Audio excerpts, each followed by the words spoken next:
জমি একট আইজল এবং সেকান্দরের নামে। ওই জুনের জাহিদ পিঙ্গন হল আইজল হকের নাতিন, আমি হলাম সেকান্দরের নাতিন। আমাদের এই 2 ভাইয়ের 26-52-26-এর মধ্যে আমাদের 17 বিক্রি করেছে। আমাদের 9 শতাংশ জমি দোকে আছে। আমাদের জমিটা সে অন্যায়ভাবে জোরপূর্বক ক্ষমতা দেখায় সে তার নামে খারিজ করে নিছে।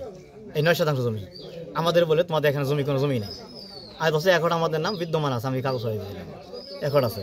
এবং তাই না শুধু আমাকে মিথ্যা মামলা দিয়ে, আমি একজন আলেম মানুষ কামেল পাস, আমাকে মিথ্যা ডাকাতি মামলা দিয়ে বাড়িতে এক মহিলাকে কেস দিয়ে আমাকে সে 36 দিন জেল খাটিয়েছে মিথ্যা মামলা দিয়ে।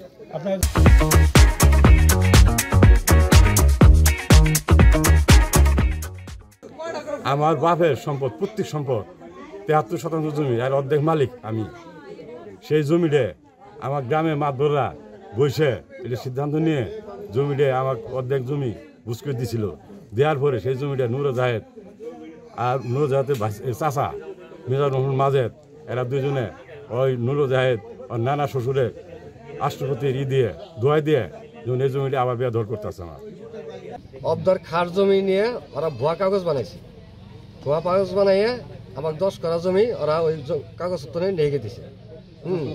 নূর জাহিদ আমাদের মামলা দিয়ে হরা নিয়ে করাইছে। তারপর ঘর বাড়ি এঙ্গের উঠা দিতেছে না।